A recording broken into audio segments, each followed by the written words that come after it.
sebagian senjata yang dia punya membungkus sebuah kebatilan, membungkus sebuah kesesatan, membungkus kekufuran dengan nama-nama yang indah.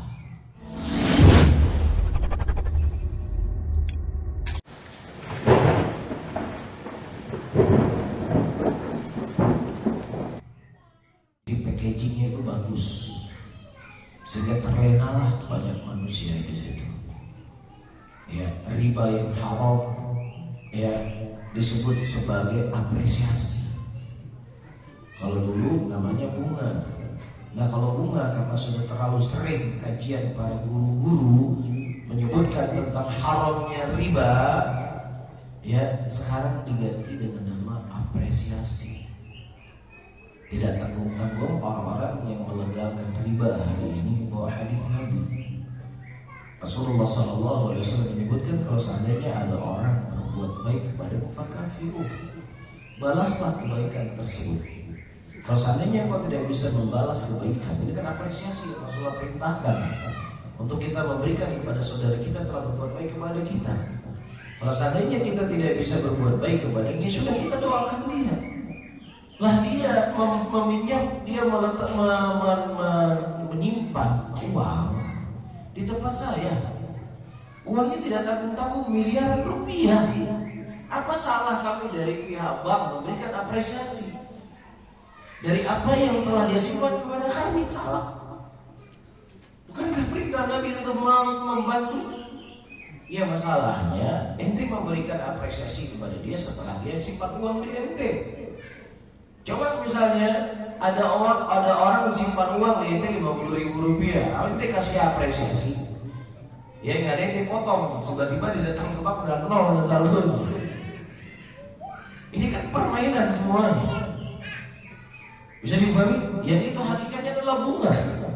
Karena dalam hukum Islam, seseorang ketika dia menyerahkan uang kepada pihak yang lainnya, yang kemudian uang itu dipakai, ya, maka otomatis itu menjadi hutang.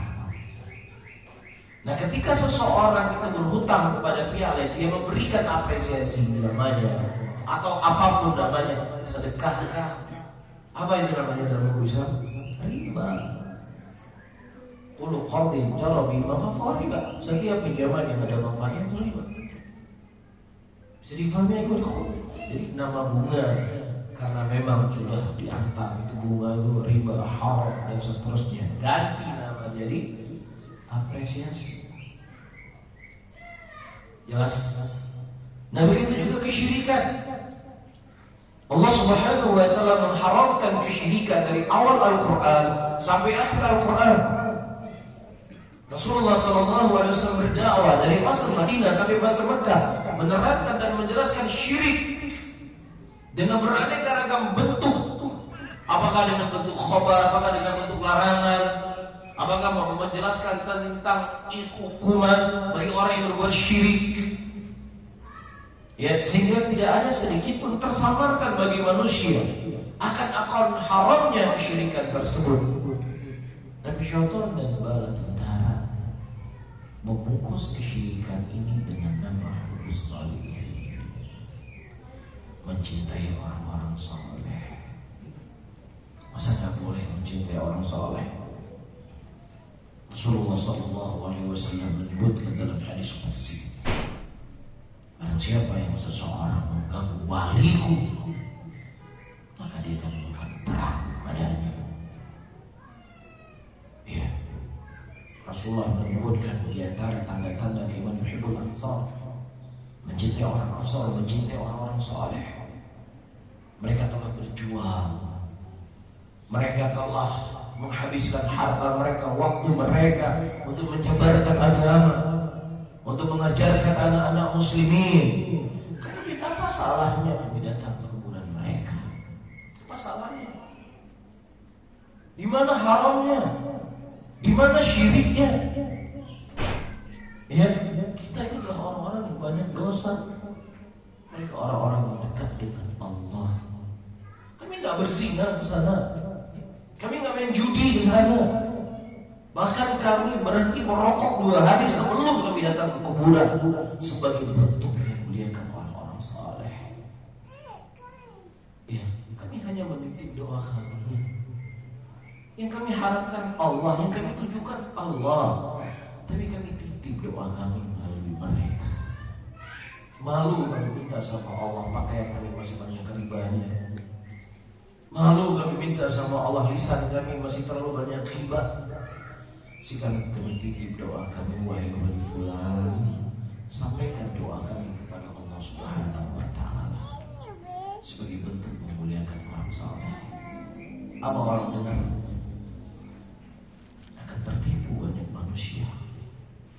Tapi kalau kita ingatkan haram, tidak boleh seseorang melakukan praktek ini, kamu agamanya apa? Apa agama kamu? Masa mencintai orang soleh nggak boleh? Zikir nggak boleh, doa nggak boleh, baca Quran nggak boleh, datang kuburan nggak boleh. Terus apanya yang boleh menurut kamu? Kan gitu. Ya, akan ditanamkan kebencian, permusuhan. Dan satu kalimat, ajib nggak? Allah haramkan syirik dari awal Al-Quran sampai akhir Al-Quran. Rasulullah berdakwah mengingatkan tentang bahaya syirik dari fase Mekah ke fase Madinah dengan satu kalimat hubbus shalihin, menjadi lega kesyirikan tersebut. Menjadi benar, bukan hanya menjadi mubah, menjadi tanda-tanda orang-orang yang kuat agamanya, memuliakan kemuliaan orang-orang saleh. Ini sekelumit para hadirin dan hadirat yang dimuliakan oleh Allah. Langkah-langkah iblis dalam menggoda manusia. Dan seperti saya sebutkan di awal, proyeknya iblis itu berhasil. Ya, nah ini harus kita bentengi diri kita. Karena dia bisa masuk dalam bab yang sifatnya kesyirikan, bisa masuk dalam bab yang sifatnya dosa.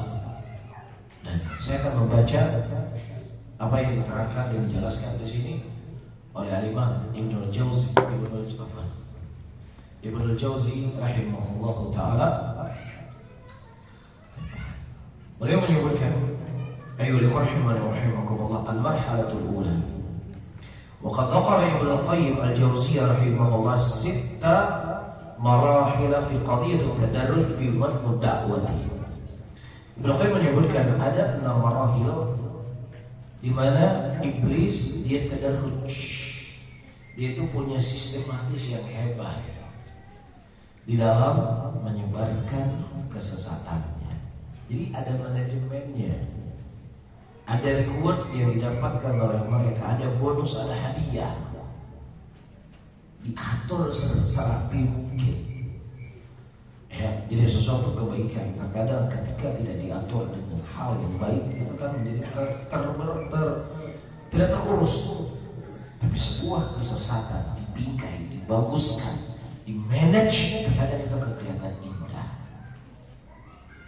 Rasulullah SAW menyebutkan sebuah hadis ketika menerangkan iblis dan bala tentaranya itu memiliki singgasana. Baik. Nah, datang jin-jin, syaitan-syaitan melaporkan apa yang telah mereka lakukan. Ada laporannya. Ya, ada laporannya. Saya telah melakukan ini, dan ini. Kemudian kata Raja Iblis, kamu belum berbuat apa-apa. Ayo semangat lagi. Dikasih tasjid, dikasih semangat terus-menerus. Kamu belum berbuat apa-apa. Yang lain datang lagi, saya telah berbuat ini, saya telah berbuat ini. Belum, kamu belum berbuat apa-apa. Kemudian datang lagi, saya telah memisahkan suami dan istri. Nah, ini baru hebat. Didekatkan dia dengan iblis, dikasih bonus, dikasih hadiah, dikasih penghargaan. Ya, ini ayo iblis nggak main-main. Iblis memanage dan mengatur dakwahnya itu nggak main-main. Dia nggak ada waktu untuk bercanda di sini. Nggak ada waktu untuk beristirahat siang dan malam. Siang dan malam kita tidur pun digoda. Rasulullah SAW mengkhabarkan ketika orang itu sulit bangun tidur subuh, kenapa? Karena dikencingi oleh kita tidur, dia berbuat aksi. Ya, nah kalau seandainya kita sadar, ayolah hadirin wal hadirat rahimani wa rahimakumullah, iblis yang malam membuat aksi menggoda kita, menggiring kita, mencuri iman yang kita punya, tidak akan berhenti. Kemudian kok bisa-bisanya kita kajiannya seminggu sekali? Kok bisa-bisanya kita kajiannya sebulan sekali? Kok bisanya kita kajian untuk menenangkan hati kita, menguatkan hati kita? Kapan kita punya waktu? Inilah sebuah keanehan. Inilah sebuah keberanian, ya, yang itu akan menghancurkan diri kita. Masalah.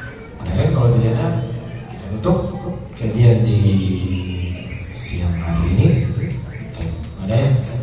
Subhanallah wa bihamdika, asyhadu an la ilaha illa anta, astaghfiruka wa atubu ilaik. Wassalamualaikum.